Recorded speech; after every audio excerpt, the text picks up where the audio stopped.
नमस्कार, मैं नीलेश कुमार स्वागत करता हूं आप लोगों का बेसिक एजुकेशन सेंटर में। साथियों, आज हम लोग बात करेंगे कि कौन से ऐसे लक्षण हैं जिसको कि हम लोगों को सुधार करने की आवश्यकता है, स्पेशली स्टूडेंट्स के लिए, यानी विद्यार्थियों के कौन से ऐसे लक्षण हैं जिनमें कि सुधार करने की आवश्यकता है, जिनको सुधार कर ही वह अपने जीवन में आमूलचूल परिवर्तन ला सकते हैं और आगे अपने जीवन को एक नई प्रगति की उड़ान की ओर ले जा सकते हैं। तो हम लोग जानेंगे कि आखिर वो कौन सा लक्षण है जिसको परिवर्तन करने की आवश्यकता है, जिसमें परिवर्तन ना होने से बहुत सारे विद्यार्थी सुस्त पड़ जाते हैं और आगे नहीं बढ़ पाते हैं, क्योंकि आज का जो दौर है बिल्कुल ही प्रतियोगिता कंपटीशन का दौर है और बिना इस लक्षण को सुधार किए हुए, बहुत ही पुराना कहावत भी है कि विद्यार्थी का जो है वो लक्षण जब तक नहीं सुधरेगा तब तक विद्यार्थी वो अपने जीवन में परिवर्तन नहीं ला सकता है।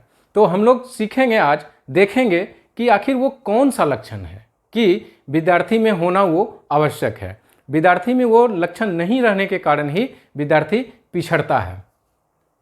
तो विद्यार्थी के हम लोग देखेंगे लक्षण। विद्यार्थी के लक्षण, विद्यार्थी के कुल 5 लक्षण हैं। कुल 5 लक्षण जो है वो विद्यार्थी में होना बहुत ही अनिवार्य है। अब हम लोग देखेंगे कि वो 5 लक्षण कौन सा है जो विद्यार्थी में होना अनिवार्य है, कि इस लक्षण के बगैर, ये लक्षण यदि विद्यार्थी में नहीं है तो वो विद्यार्थी नहीं है। देखिए कि विद्यार्थी का पहला लक्षण, सबसे पहला लक्षण होना चाहिए विद्यार्थी में काग चेष्टा। काग चेष्टा, काग चेष्टा का मतलब क्या है? काग मीन्स होता है कौवा। काग का मतलब होता है कौवा।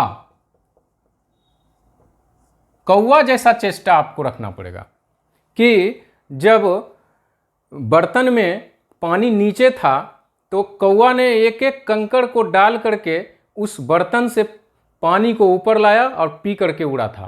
तो वैसा चेष्टा लाने की आवश्यकता है विद्यार्थी में। तो विद्यार्थी का पहला लक्षण होना चाहिए काग के तरह उसका चेष्टा होना चाहिए कोई भी चीज के प्रति। यदि पढ़ना है तो वैसा चेष्टा के साथ हम लोग पढ़ेंगे, एकदम काग के तरह, कौवा के तरह। नंबर 2, वको ध्यानम। वको ध्यानम, वको, वक मीन्स होता है बगुला।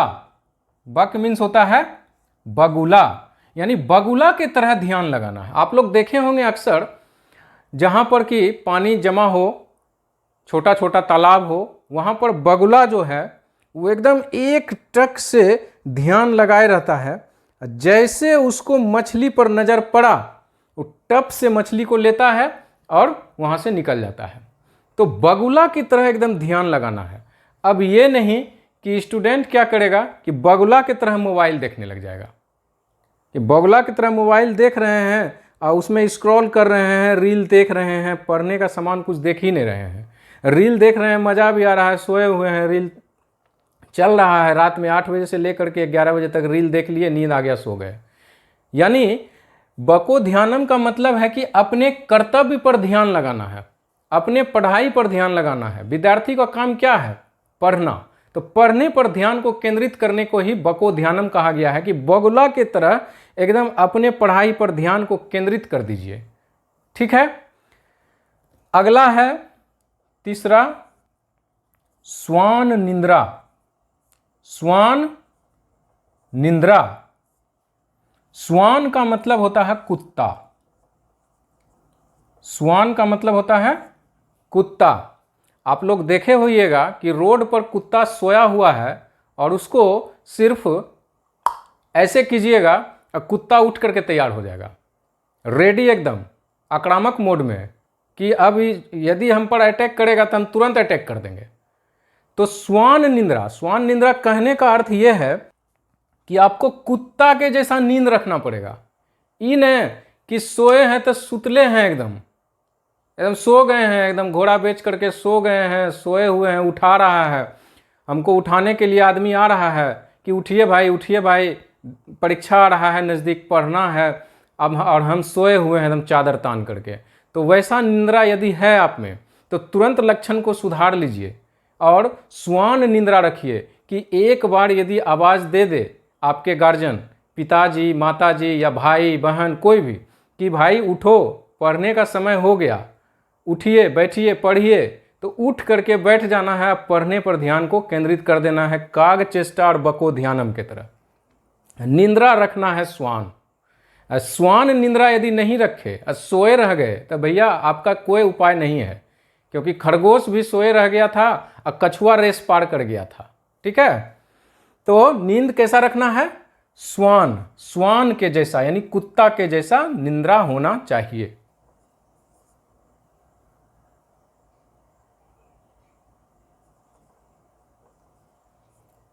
अल्पाहारी, अल्पाहारी का मतलब होता है, अल्प माने क्या होता है? थोड़ा सा, कि थोड़ा सा खाना है और ध्यान देना है पढ़ने पर, अपने काम पर। अल्पाहारी होना चाहिए कि रात में यदि हम थोड़ा सा खाए हैं तो हमको नींद नहीं आएगा पढ़ने समय में। ठीक है, सबसे बड़ा चीज़ अल्पाहारी का मतलब यही है कि हम थोड़ा खाते हैं तो हमारा डाइजेशन सिस्टम भी ठीक रहेगा।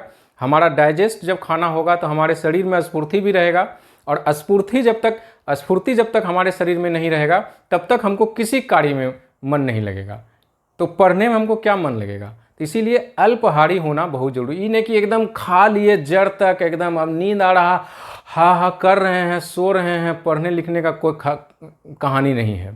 तो श्वान निंद्रा के साथ साथ अल्पाहारी होना बहुत जरूरी है, कि अल्पाहारी एकदम स्टूडेंट को एकदम अल्पाहारी होना चाहिए, कि हल्का हल्का खाना खाए भैया, पचते चला जाए वो, और हम पढ़ते चले जाएं और अपने काम को करते चले जाएं।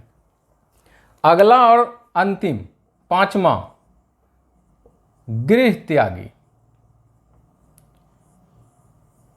घर से मोह को त्याग दीजिए, घर से मोह को त्याग दीजिए, कि यदि आप बैग उठा करके दिल्ली और पटना पढ़ने के लिए जा रहे हैं तो वहाँ पढ़िए। ये नहीं कि बस गए पढ़ने के लिए, ध्यान मेरा है घरवे पर, कि घर पर एकदम ध्यान है कि एकदम घर जाएंगे, घर जाना है, छुट्टी हुआ नहीं होली का कि घर चल गए, दिवाली का छुट्टी हुआ नहीं कि घर चल गए, कोई फेस्टिवल आया नहीं, मुहर्रम, ईद, बकरीद की घर चले गए एकदम से। घर जाने का मतलब है कि आपका पढ़ाई लॉस होना। आप वहीं रह करके पढ़िए, जहाँ हैं वहीं पर ध्यान को केंद्रित कीजिए, आप पढ़ाई पर लगन लगा करके पढ़िए। या घर में पढ़ना है तो घर में वैसा स्थान पर पढ़िए जहाँ पर कि किसी प्रकार का कोई हल्ला, इस तरह का शोर शराबा ना हो। आराम से आप लोग, मतलब सेपरेसी, गृह त्यागी का मतलब है कि सेपरेट होकर के आप अपना अलग होकर के पढ़िए, ताकि आपका ध्यान जो है वो पढ़ाई पर केंद्रित हो। यानी कि ये 5 लक्षण आप में होना बहुत ही जरूरी है: काग चेष्टा, बको ध्यानम, श्वान निंद्रा, अल्पाहारी और गृह त्यागी। तो विद्यार्थी का 5 लक्षण कौन कौन सा हुआ? काग चेष्टा, बको ध्यानम, श्वान निंद्रा, अल्पाहारी, गृह त्यागी। विद्यार्थी का 5 लक्षण याद रखिए, जीवन बदल जाएगा।